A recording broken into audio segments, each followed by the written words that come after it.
Você apertou o play e agora está condenado a relaxar. Acomode-se, solte os ombros, respire fundo. Sim, isso mesmo. Aqui no canal Insono, as histórias mais absurdas, intrigantes e historicamente verdadeiras são contadas do jeito certo. Devagar, com um toque de ironia e uma pitada de loucura. Se você curte julgamentos surreais, cadáveres que voltam para se explicar e papas brigando mesmo depois de mortos, então não esquece. Curta este vídeo, se inscreva no canal e ative o sino. Porque dormir é ótimo, mas dormir rindo da igreja medieval é melhor ainda. Roma, ano de 897. Você está andando pelas vielas de pedra de uma cidade que parece ter sido feita às pressas por um grupo de escultores bêbados. As ruas fedem a vinho azedo, suor de mulas e conspiração fresca. É verão, e o tipo de verão em que até os santos têm preguiça de se mexer. Mas não é só o calor que está deixando o ar espesso. Há um boato novo se espalhando como moscas num cadáver. E olha, isso nem é metáfora, porque o cadáver em questão é o do Papa. Você ouve as conversas nos mercados. Vão desenterrar o Formoso. O quê? O Papa morto? Sim, vão julgá-lo. Você para. Pisca. Talvez o calor esteja te dando alucinações. Talvez aquele vinho da noite passada tivesse vinagre demais. Mas não, é isso mesmo. O novo Papa, Estevão VI, decidiu que era uma excelente ideia exumar o cadáver do Papa anterior e levá-lo a julgamento. Por heresia? Não. Por assassinato? Também não. Por ter aceitado ser Papa de forma errada. É como se o RH celestial tivesse encontrado um erro no currículo de Formoso e resolvesse demiti-lo, depois do velório. A cidade não sabe o que pensar. Os nobres sussurram nos salões. Os padres suam nos púlpitos. Os plebeus tentam fingir que não ouviram. Mas todo mundo ouve. Naquela madrugada abafada, enquanto o sino da Basílica de Latrão marca a hora em que os morcegos se recolhem e os fantasmas tomam chá, um pequeno grupo de homens parte em direção ao cemitério papal. Eles carregam tochas, pás e algo que não se fala alto: autorização. Você os observa de longe, meio escondido atrás de uma estátua meio quebrada de São Pedro. Eles começam a cavar. O som das pás cortando a terra úmida é quase hipnótico. Uma nuvem de mosquitos se agita no ar. E então, eles o encontram, o corpo de Formoso, inchado, pálido, com os dedos ainda enroscados nas dobras da mortalha. Você jura que ele ainda tem uma expressão de "me deixem em paz". Mas não, nada de paz para ele. Ele será julgado. Você observa em silêncio desconfortável, enquanto eles envolvem o corpo com trapos novos, como se um pouco de pano fosse capaz de devolver dignidade ao que está por vir. Eles o colocam em uma liteira de madeira e começam a marchar de volta à cidade. É madrugada, mas ninguém dorme. Roma assiste horrorizada, enquanto o defunto desfila pelas ruas como uma estrela de teatro grotesco. E você se pergunta com um frio nas costas: como é que a igreja chegou a esse ponto? A resposta é: política, sempre ela. Formoso tinha inimigos, muitos, e um deles agora veste branco e usa o anel de São Pedro. Mas isso é só o começo. Você abre os olhos lentamente, como quem ainda se pergunta se está mesmo pronto para continuar essa história. E claro que está. Afinal, você já conheceu o contexto político por trás da insanidade.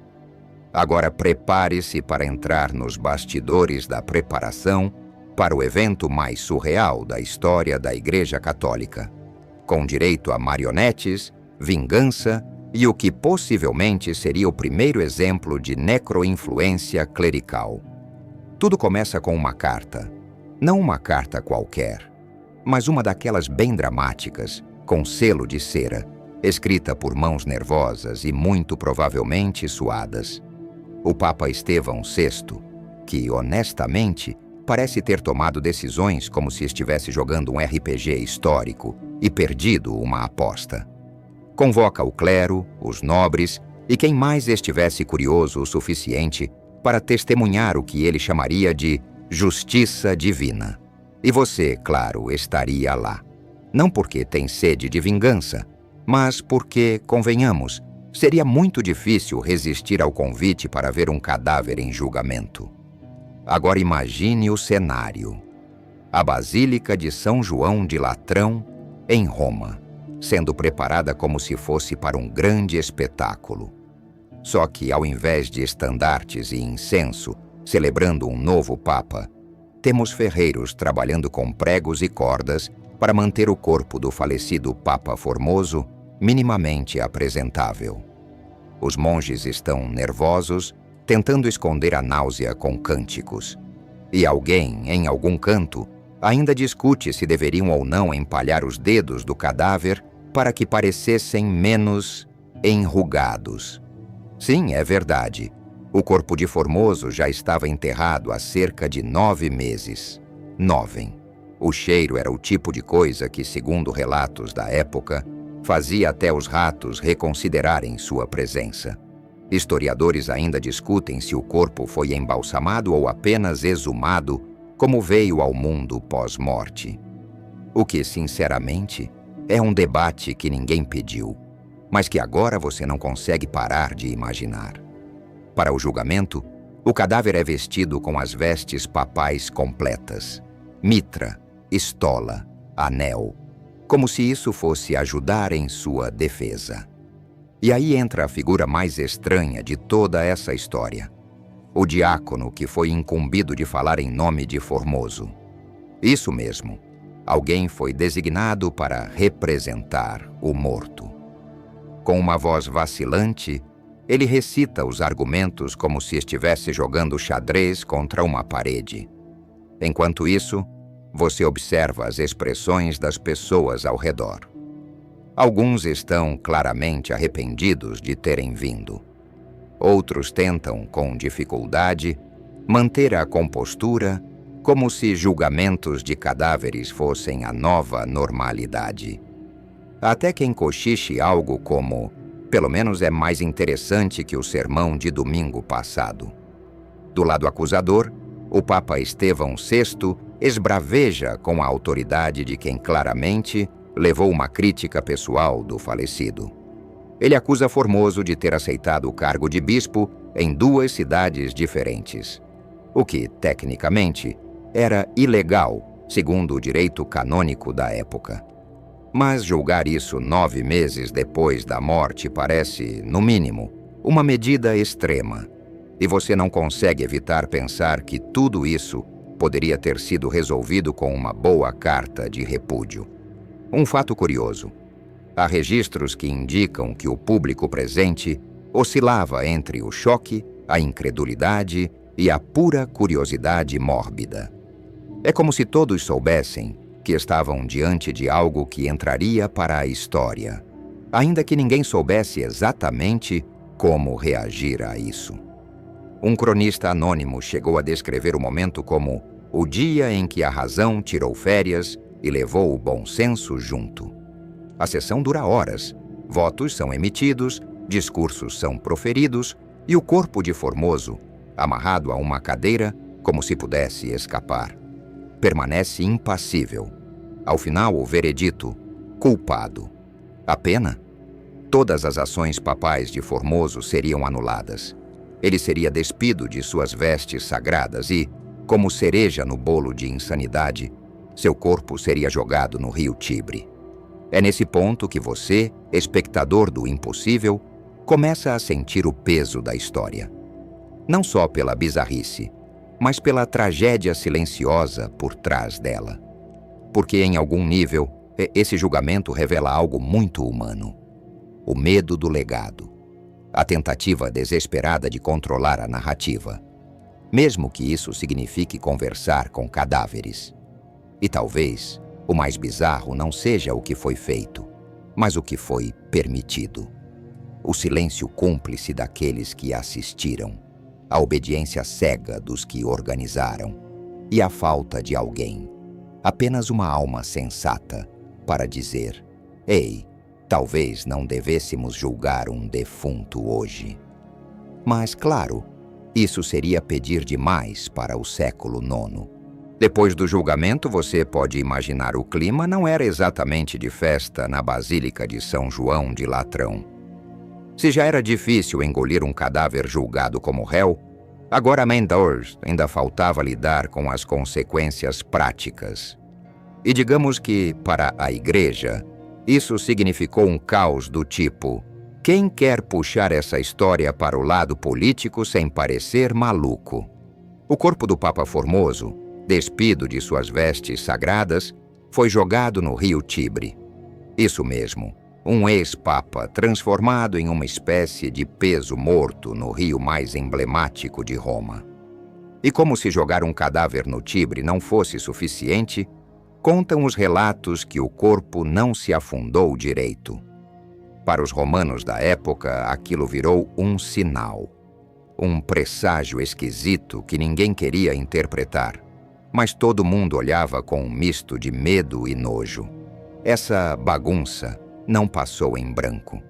As ruas de Roma ficaram um tanto quanto agitadas, com grupos que apoiavam Formoso e outros que, claramente, se sentiam aliviados com sua queda póstuma. Afinal, política e religião eram, e continuam sendo, uma dupla explosiva. Só que naquele tempo, a qualquer sinal de crise, era normal que a coisa explodisse, literalmente, com boatos e intrigas fervendo. Mas a coisa ficou ainda mais estranha quando, poucos meses depois, o Papa Estevão VI foi deposto. Não exatamente por um motim, mas por uma revolta popular que parecia gritar: chega de julgamentos bizonhos. E o mais irônico, ele acabou na prisão e não demorou para morrer, sob circunstâncias que alguns historiadores suspeitam ser assassinato.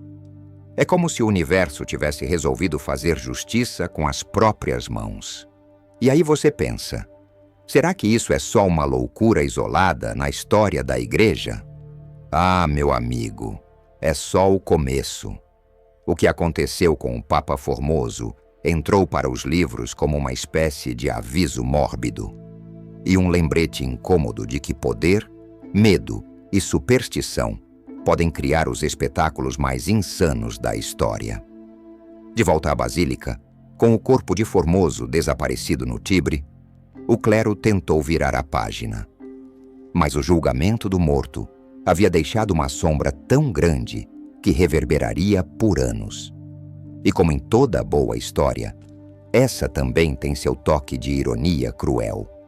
Mais tarde, o Papa Formoso foi reabilitado oficialmente, como se o mundo tivesse decidido que, bem, talvez ele não fosse tão ruim assim. Mas veja só, isso não apaga o fato de que por um tempo você, imaginando estar numa plateia daquele julgamento insano, viu o absurdo ganhar palco, roteiro e plateia. E tudo isso em nome da justiça divina. No fundo, essa história é uma comédia trágica, um espetáculo de humanidade em sua forma mais crua e, claro, uma daquelas histórias que fazem você se perguntar como diabos aquilo tudo foi permitido e, mais importante, como o mundo não virou um eterno tribunal de mortos.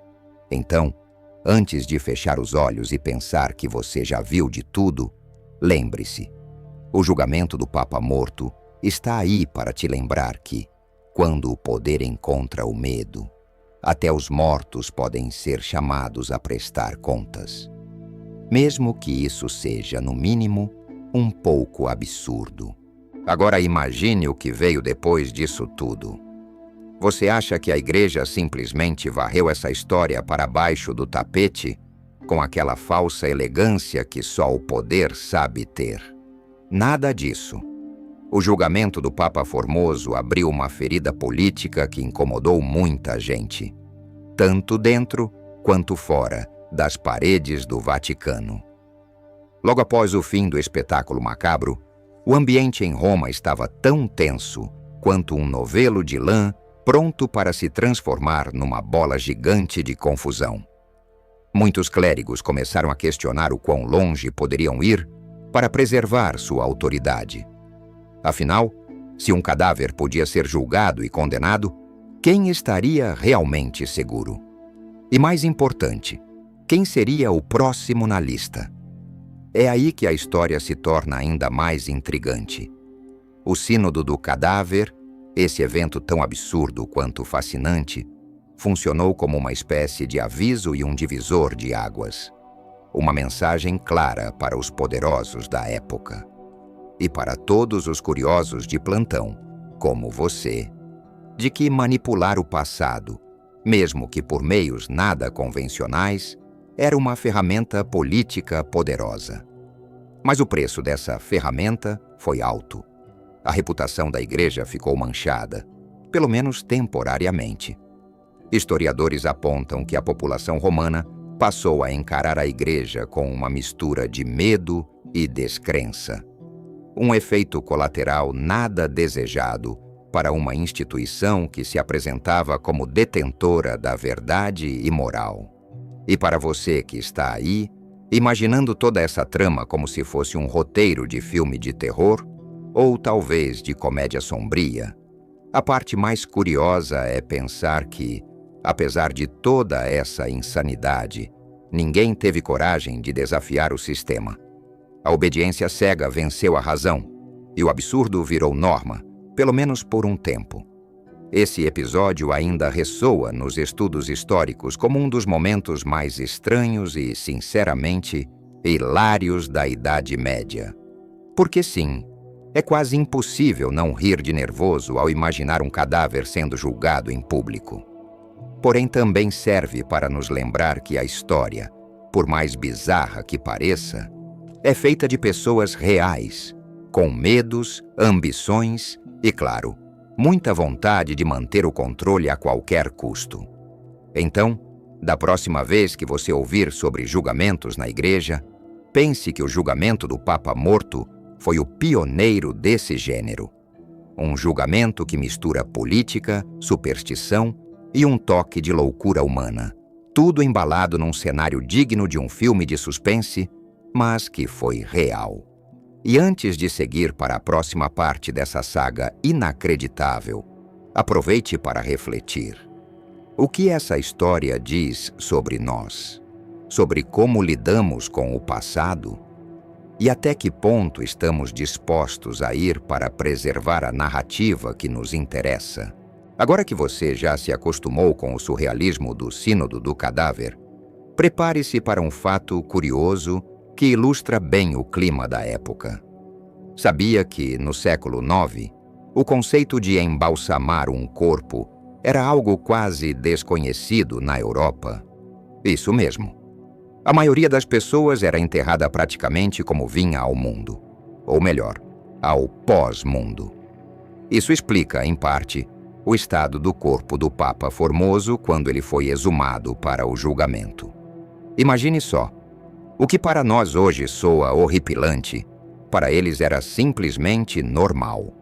Não tinham a tecnologia nem os métodos que temos hoje para preservar cadáveres, o que tornava qualquer exumação um evento mórbido, tanto pela decomposição natural quanto pelo cheiro, que, segundo relatos, era capaz de causar náuseas até nos mais resistentes. Nota do narrador. Já pensou no dilema do pobre diácono que teve que representar o Papa Formoso? Imagina o cara, de pé ali, falando em nome de um cadáver que mal conseguia se manter inteiro, com a boca, por exemplo, provavelmente um desastre. A ironia do momento parecia mais um esquete de comédia do que um tribunal sério. Além disso, aquele século era uma época em que a Igreja lutava para se consolidar enquanto instituição de poder absoluto. E isso significava que decisões, por mais absurdas que fossem, tinham um objetivo claro: fortalecer a autoridade clerical, mesmo que para isso fosse necessário criar espetáculos, como o sínodo do cadáver. O medo do herege, do opositor, ou mesmo do legado controverso, impulsionava atos extremos. Outro ponto interessante. Na mesma época, o conceito de direito canônico ainda estava em formação. Por isso, muitas regras eram aplicadas de maneira bastante flexível, ou simplesmente usadas como armas políticas. A acusação contra Formoso de ter ocupado 2 sedes episcopais, por exemplo, era tecnicamente válida, mas só se tornou um problema 9 meses após sua morte. Uma ironia digna de novela. Por fim, esse julgamento bizarro refletia um tempo em que o sobrenatural e o político estavam profundamente entrelaçados. Não era só uma questão de poder terreno, mas também de controle espiritual. E nada melhor para mostrar esse poder do que zombar da morte, trazendo um cadáver para o tribunal. E aí, já deu para perceber que esse episódio histórico não é apenas um capítulo estranho, mas um espelho do século IX, cheio de medos, disputas, costumes incomuns e muita teatralidade. Depois de todo esse circo bizarro, você deve estar se perguntando: e qual foi o destino final do corpo do Papa Formoso? Bem, a história não termina com ele sendo apenas despido das vestes sagradas. Não, senhor. Depois do veredito, o corpo foi lançado no rio Tibre, um castigo simbólico, como se o ato pudesse apagar não só a memória do Papa, mas também suas ações e sua autoridade. Mas aqui vai outro detalhe curioso. Naquela época, o Tibre não era só um rio qualquer. Ele era, de certa forma, o lixo natural da cidade de Roma, um lugar onde se despejavam desde restos de alimentos até corpos e objetos considerados impuros ou indesejados. Então, imaginar o cadáver de um papa flutuando naquela água já é, no mínimo, um cenário estranho e digno de uma pintura expressionista. Nota do narrador. Você consegue imaginar o cheiro que teria o Tibre naquela época? Só para situar, Roma medieval era um lugar onde o saneamento básico praticamente não existia, e o Tibre era o esgoto principal da cidade. Viver à beira dele devia ser um desafio e tanto.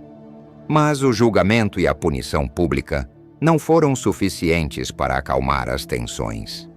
O episódio causou uma divisão tão profunda que, poucos meses depois, o próprio Papa Estevão VI foi preso e, dizem as más línguas, assassinado por partidários de Formoso.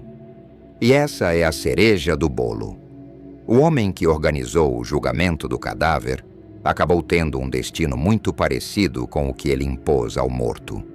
Isso nos mostra que a política do século IX era um jogo perigoso, onde as alianças podiam mudar rapidamente e a luta pelo poder resultava em traições e mortes inesperadas.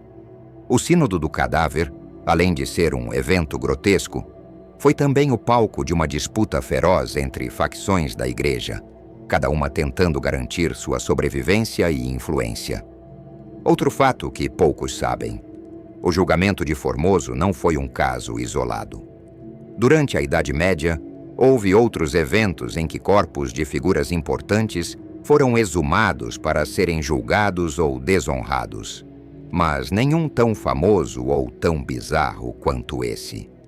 E você, que acompanha essa história do século IX, pode perceber que o episódio do Sínodo do Cadáver é, acima de tudo, uma lição sobre o quanto a política e a fé podem se misturar de formas inesperadas.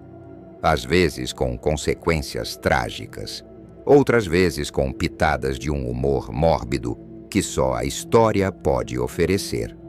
Enquanto você digere toda essa loucura, vale a pena pensar no impacto que esse episódio teve para a imagem da Igreja naquele período. Imagine só, uma instituição que se dizia sagrada e imaculada, envolvida num julgamento público contra um cadáver, com toda a pompa e circunstância de um tribunal e ainda com um desfecho tão grotesco quanto jogar o corpo no rio. Não exatamente a melhor propaganda, não é mesmo? O Sínodo do Cadáver escancarou uma verdade desconfortável sobre o poder. Ele pode ser tão irracional quanto cruel. Naquela época, os líderes da igreja usavam eventos como esse para enviar mensagens claras, e muitas vezes de forma teatral, para seus inimigos e para a população. Era uma forma de controlar não apenas o presente, mas também o passado, reescrevendo a história conforme sua conveniência. Nota do narrador. Curiosamente, essa prática de manipular o passado não é exclusividade do século IX. De certa forma, todos nós fazemos isso até hoje, seja para valorizar conquistas ou minimizar erros, só que, felizmente, sem cadáveres no meio. Além disso, o episódio refletia o contexto político turbulento da Roma medieval, marcada por disputas entre famílias nobres, o papado e o imperador do Sacro Império Romano Germânico. A igreja não era apenas uma autoridade espiritual, mas um ator central na política local e internacional, e o Sínodo do Cadáver foi uma expressão extrema dessa realidade. O que muitos historiadores apontam é que esse julgamento grotesco acabou minando a própria autoridade papal por um tempo. Embora a intenção fosse reafirmar o controle, o resultado foi uma perda de respeito e confiança entre o povo e até mesmo dentro do clero. É como se o teatro da morte tivesse mostrado um lado sombrio demais para ser ignorado. Ainda assim, a igreja sobreviveu. E você pode imaginar que aprendeu algumas lições. O episódio do Sínodo do Cadáver ficou marcado como um dos mais bizarros da história, e provavelmente como um alerta para que os papas seguintes evitassem cenas parecidas. Mas se você pensa que isso acabou por aí, espere só a próxima parte da história. Porque, apesar de tudo, a história do Papa Formoso não termina com seu corpo jogado no Tibre. Na verdade, ela ainda reserva algumas reviravoltas tão surreais quanto o julgamento. Acredite se quiser, a história do Papa Formoso ainda reserva mais surpresas. Depois de seu corpo ser lançado no Tibre, o tempo parecia querer dar uma trégua à sua memória. Mas, como você já deve imaginar, o destino não foi tão simples assim. Anos depois, um papa chamado Sérgio III, que assumiu o pontificado em 904, ordenou que o corpo de Formoso fosse exumado mais uma vez. Desta vez, não para julgamento, mas para reabilitação, ou seja, para restaurar a honra do falecido papa e anular todas as condenações feitas contra ele. Imagine a cena. O corpo do Papa, que já havia sido acusado, despido, humilhado e jogado no rio, agora cuidadosamente removido do Tibre, tratado com respeito e reintegrado à dignidade que lhe foi retirada. Essa reviravolta não é só uma questão de justiça histórica, mas também um reflexo das disputas políticas que continuavam a rondar o Vaticano. É fascinante pensar que, na Idade Média, reputações podiam ser destruídas e reconstruídas mesmo depois da morte, uma espécie de ressurreição política, algo que hoje chamamos de cancelamento e reabilitação em rede social, só que na vida real e com muito mais drama. Esse ato de Sérgio III pode ser visto como uma tentativa de restaurar a estabilidade e a imagem da Igreja, que havia sido abalada pela loucura do Sínodo do Cadáver. Também foi uma forma de apagar as divisões internas que esse episódio havia causado. Entretanto, mesmo com essa redenção póstuma, o legado do Papa Formoso continuou a ser tema de debate. Suas ações e o julgamento incomum foram usados tanto como exemplo de vícios clericais, quanto como símbolos de lutas de poder. E para você, que acompanha essa história toda, fica claro que o século IX não foi apenas um tempo de escuridão e superstição, mas também um palco onde humanos, com todas as suas fraquezas e ambições, tentavam controlar o destino, mesmo diante da morte. Agora que você já sabe como o corpo do Papa Formoso foi julgado, humilhado e depois reabilitado, vamos refletir sobre o que tudo isso significa para a história da Igreja e para a humanidade em geral. Afinal, por que esse episódio sobreviveu aos séculos? Por que continuamos a nos fascinar e a nos horrorizar com o julgamento do cadáver? Primeiro, porque ele nos mostra o poder da narrativa. No século IX, como hoje, controlar a história era controlar o poder. Ao julgar o morto, o Papa Estevão VI tentou apagar o legado de Formoso e reescrever a memória da Igreja. É um lembrete de que a história é muitas vezes escrita por aqueles que vencem e que podem até recorrer a métodos inusitados para garantir que suas versões prevaleçam. E aqui vai uma curiosidade para você. O termo damnatio memoriae, usado para a condenação da memória de alguém, já era uma prática antiga, usada desde a Roma Antiga para apagar pessoas da história. O Sínodo do Cadáver é um dos casos mais emblemáticos dessa prática na história cristã. Além disso, esse episódio revela a complexidade das instituições humanas. A Igreja, que você talvez imagine como um bloco monolítico, era na verdade um conjunto de pessoas, interesses e conflitos. O julgamento do Papa Formoso expõe essa fragilidade, a mistura de espiritualidade com política, fé com vaidade. Por fim, o Sínodo do Cadáver serve como um alerta, um lembrete sombrio, de como o medo, a vingança e a necessidade de controle podem levar a atos extremos e até cruéis, muitas vezes esquecendo o senso comum e a dignidade. E para você, que ouviu essa história toda, fica o convite para pensar em que momentos, na nossa própria vida e sociedade, julgamos cadáveres, sejam pessoas, ideias ou até mesmo memórias, sem dar espaço para compreensão ou perdão? Antes de nos despedirmos desse episódio incrível da história, vale a pena destacar um último aspecto curioso: o impacto cultural que o Sínodo do Cadáver teve nas gerações seguintes. A imagem do Papa morto sendo julgado e condenado inspirou não apenas relatos históricos, mas também lendas e até obras de arte medievais. Na Idade Média, o imaginário popular adorava histórias que misturavam o macabro com o moral. Era uma forma de ensinar lições e reforçar a autoridade, ao mesmo tempo em que entretinha o público.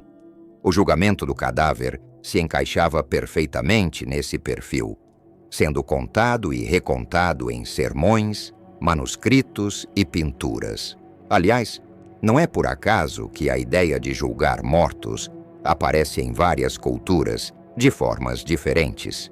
Desde os julgamentos nas tradições egípcias e mesopotâmicas até narrativas cristãs que falam de julgamento final, essa mistura de moral, poder e pós-vida é um tema universal. Mas a influência do Sínodo do Cadáver também ecoa em debates modernos. Historiadores e teólogos questionam até hoje os limites da justiça, o papel da memória e o que significa realmente perdoar, não só em termos espirituais, mas sociais e políticos. E talvez essa seja a maior lição que podemos tirar dessa história tão estranha e fascinante: que a justiça, para ser verdadeira, precisa ter compaixão e respeito, mesmo ou principalmente quando envolve aqueles que não podem mais se defender. Você, espectador desse momento histórico quase inacreditável, termina essa viagem temporal com uma mistura de espanto, reflexão e, quem sabe, um leve sorriso diante da insanidade humana, que afinal nunca deixa de surpreender. Ao olhar para trás e revisitar essa história tão surreal, fica claro que o Sínodo do Cadáver não foi apenas um episódio isolado de loucura medieval, mas um espelho das complexas dinâmicas humanas que atravessam séculos: poder, medo, vaidade e a eterna luta pelo controle do que deixamos para trás. E mesmo com toda a bizarrice, você percebe que o julgamento do Papa Formoso traz uma lição sobre os limites da autoridade e o valor da memória. Porque, no fundo, o que está em jogo não é só o passado, mas o modo como escolhemos lembrar e honrar as pessoas, mesmo aquelas que não gostamos ou que a história tenta apagar. E se você está pensando que hoje em dia não há mais julgamento de cadáveres, pense de novo. Em debates políticos, sociais e culturais, é comum ver como figuras históricas e até celebridades são reavaliadas à luz de novos valores. Algumas vezes com uma justiça tardia, outras vezes com um revanchismo que só aprofunda divisões. Então, enquanto o corpo de Formoso descansava, ou pelo menos tentava descansar, na sua nova sepultura, a história seguia seu curso, carregando consigo a marca desse episódio estranho e inesquecível. Você que viajou no tempo para testemunhar essa narrativa, sai dessa experiência com algo mais do que conhecimento. Sai com uma reflexão sobre como o passado, o presente e o futuro estão sempre entrelaçados pelas histórias que contamos e pelas que escolhemos não contar. E assim, com um último suspiro da Roma medieval ecoando na sua mente, nos despedimos dessa saga inacreditável, lembrando que, na história humana, às vezes a realidade supera qualquer ficção. E aqui chegamos ao fim dessa jornada pelo julgamento mais insano e bizarro que a história já registrou. Você viu de perto como o medo, a política e a sede de poder podem ultrapassar qualquer limite, até mesmo o da morte. O Sínodo do Cadáver não é apenas uma curiosidade macabra, é um alerta, um lembrete de que, mesmo em instituições sagradas e poderosas, o lado humano, com suas falhas, suas paixões e suas contradições, sempre estará presente. E que a busca pelo controle da narrativa pode levar a ações impensáveis. Agora fica a você a missão de levar essa história adiante, para que o julgamento do Papa Formoso não seja apenas um conto estranho de um passado distante, mas um espelho para nossas próprias escolhas e para o modo como tratamos a memória e a justiça hoje. Se gostou dessa viagem pelo tempo, não esqueça de curtir, se inscrever no canal e compartilhar essa história inacreditável com quem você acha que vai se surpreender tanto quanto você. E lembre-se, a história é feita de humanos, com todos os seus erros e acertos. E é isso que a torna tão fascinante. Até a próxima viagem.